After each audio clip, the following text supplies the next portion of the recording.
all love, which is all great. But by the time he was 3, he had accumulated quite a lot of stuff.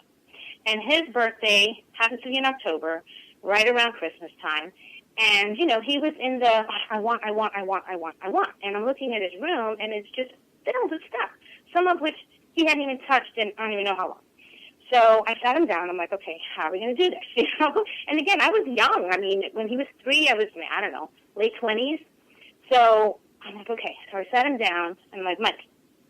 And I started to talk to him about all the things that he had and how great it felt. And then I started to talk to him about how there's so many kids out there that don't have all these things, that don't have toys, that don't have aunts and uncles and friends, showering them with all this love. And that sometimes we need to be that person. So, he kind of looked at me. He was like 3 years old, and he's not really understanding.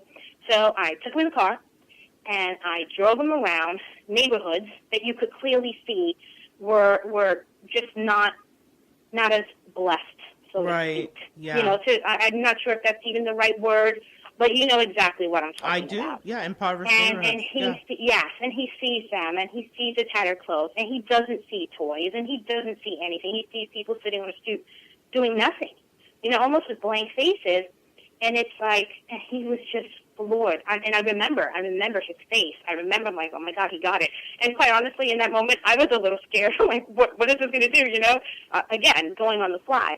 So then I told him, I said, how about we give some of your toys away so that some of these boys and girls can have some stuff to play with, and they're really good places that we can give this stuff away to make sure that they get it before Christmas comes along, before, you get more stuff from all the people that love you.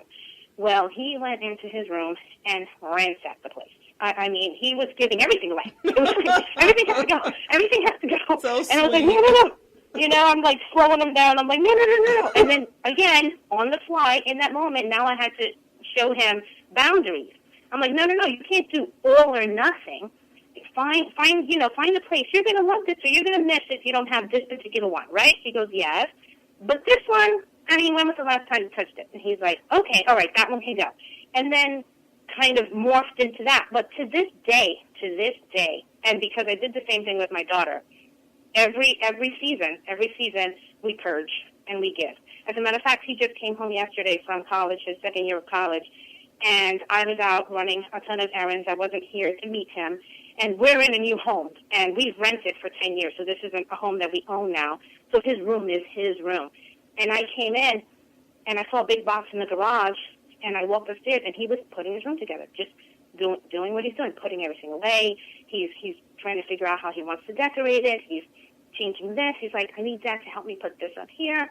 I'm like, okay. He goes, oh, and by the way, Mom, the 3 boxes downstairs, that's all to Goodwill. There's 2 to Goodwill. There's 1 for garbage.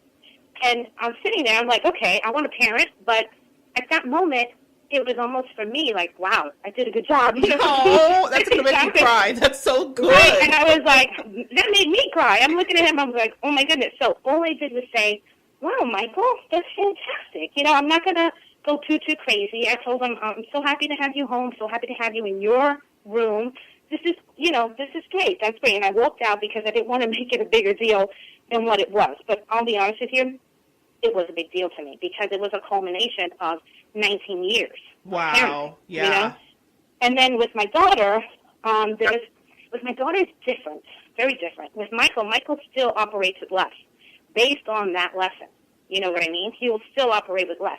He'll still wait. He'll still, almost to the point where I have to tell him, no, it's okay. You deserve this and you need this, so you can have this, And although he's getting a lot better with that. My daughter, girls are very different. They want. They like things with pretty colors, and that excites them. So when she was little, she couldn't wait to go shop at Justice for Girls. Right. She just wanted to go shop there and buy everything. And I walked in that first day when she finally fit in the clothes, and I was like, oh my goodness, this stuff is expensive. Some of it more expensive than clothes for myself. Right. So I was like, well, sweetheart, this doesn't exactly fit in the budget. And she was about 7 or 8, and she tells me, what's a budget? Amen. What's a budget? Because I just threw a word out there, and so sure enough, Yeah, we sat down at the bench, and this was right here. Well, I live over here in Brevard County, right over here at the Avenue. We sat down at the bench, and I explained to her exactly what it is in the terms that I thought that she could understand. So what does that mean?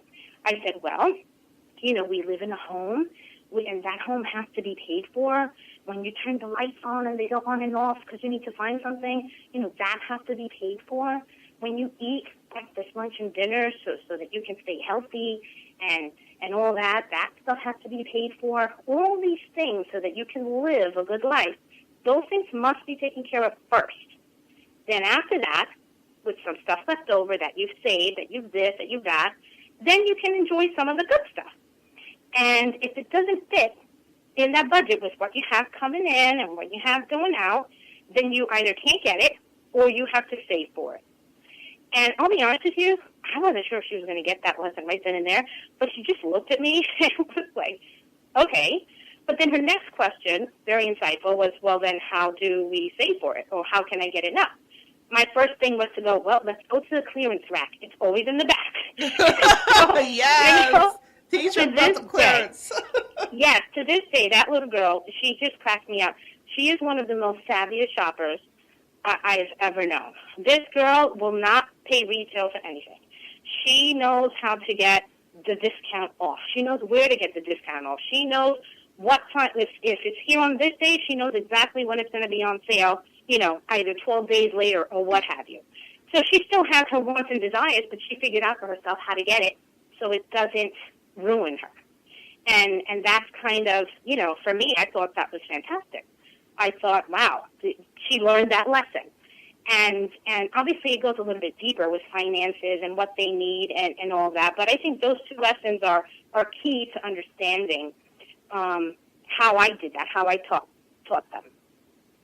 I think that guys, you can't ask for a better example of that. I am moved so much by an adult, now an adult, young adult son in college who has the wherewithal to be already packing up the Goodwill boxes of his own volition without you like nagging him or begging him to do it. That really is evidence of the seeds that you've sown into him throughout the years really coming to fruition. He's going to be that kind of father. He's going to be that kind of husband that teaches that to his children when it's his turn. And I want to actually segue a little bit here into your husband because he's such a huge part of your family structure. And you've mentioned that he has a beautiful relationship with your daughter.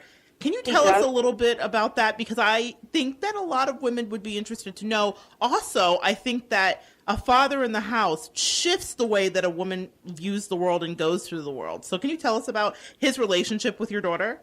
I think that is so true, the last thing that you said, a father in the house shifts. I am, as you know, I'm a very strong person. You know that. You don't survive the projects in Brooklyn without being strong. Amen. You just don't. You just do not.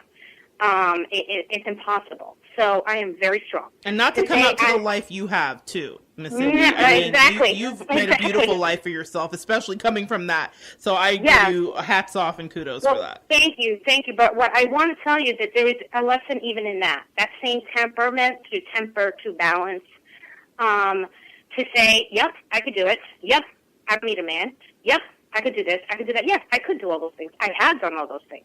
When the people around me have faltered, I don't wait for it to be done. I go out and I do it. And that's not even a thought process. I just do. Do you know what I mean? However, that doesn't mean that that's how I want it to be.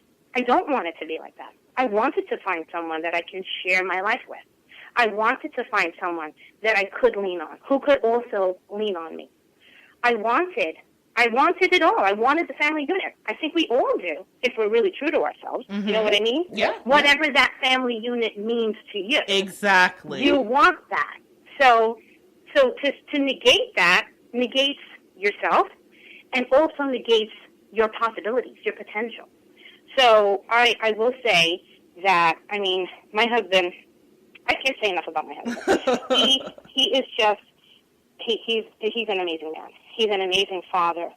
He's a best friend. He is just unbelievable. And that's not to say that we haven't had arguments. Girl, I won't even go into that because that's a topic for another day. We'll have her back on, guys. What do you think? We'll talk about that later. Funny. That's definitely a topic for another day. But he has allowed himself to grow and evolve. I've allowed myself to grow and evolve, and we've allowed each other to grow and evolve. And that's so huge. That is so huge. Such a good lesson for everyone, not just, mothers and daughters and fathers and sons in the family unit, but for people outside the family unit to see. And taking that into effect when it comes with my daughter. I mean, with my son, it's a no-brainer. They both love baseball. My son's been playing baseball since he was 3 years old. And they have had that. That was their thing that they had. And he coached his teams. He was a member, I don't know if you know, Tom was a coach, and my son was on the team here in Rockledge, the 14-year-old Little League team, and they made it all the way to the World Series, and we won. Wow. That's another topic for another day. Yes. But it's so huge. It was such a huge experience. Now, you take that with my daughter. Well, she came into the world, and he never let her go, ever. That's 5 years after my son. He just never let her go. And he's still that way with her. And when they were little, when she was tiny, she was about 3 years old, he started to take her on, quote, shopping sprees. Now, this is something that he used to do with me while we were dating. Right. We would go every spring and every fall, and, we had money at that time. There was no kids, no nothing. We're dating. Everything's great. This is back in New York. And we would just go out shopping, and he would come with me. And we would just have so much fun. It was just fun. There wasn't, like, oh, my God, I'm going shopping. We were just together. We didn't really think about what it was that we were doing. We were just together. So when my daughter was born, that morphed into with her. So when she was 3, see, with Mommy, she kind of, we did the let's go to the clearance, let's watch out, let's this, let's that. When they went on their shopping spree, it was understood, all of us involved, that kind of went out the window a little bit. She was being treated that day to the day that she should be treated. She was a princess for a day. Now, did it have to do with the shopping? Absolutely not. It had to do with the 3 hours and 4 hours that they were out there where she was talking and he was listening. Whereas Daddy, Daddy, Daddy, Daddy, and he would listen. And he would talk to her. And they were spending time together where it was just the two of them. Had nothing to do with Michael and had nothing to do with Mom. And that was just, I couldn't even tell you. I couldn't put a number on it, on how important that time spent together was. Because to this day, she'll come in, she'll go right straight to her father and she'll start talking. Talk. And she does it with me as well. But, for a girl to not even falter, to go to her dad. Yes. Everything. Things that most fathers, when they hear their daughter say, and she's 14, so, Yeah.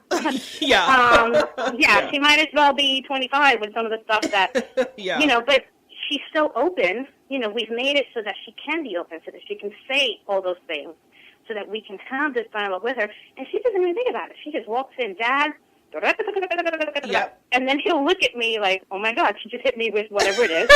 And then he'll take a deep breath, and it's like back at the shopping spree. You know what I mean? It hasn't changed. The topics have changed, but the relationship has not changed.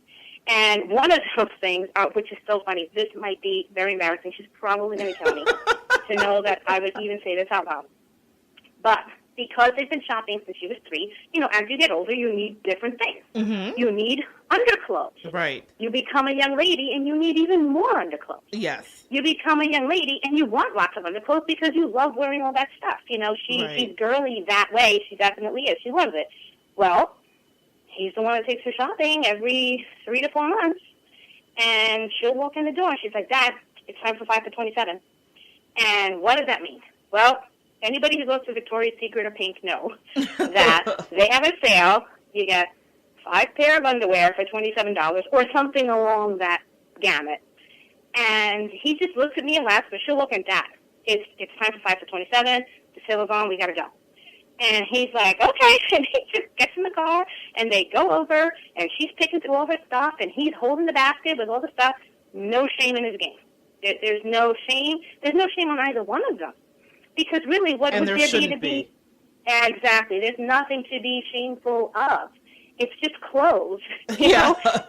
It's clothes, and it's actually needed clothes, So Yeah. they do that. She just did it 2 weeks ago. Dad, size 27. I'm running out of stuff. I need stuff. And he just, he just laughs. But that they're so close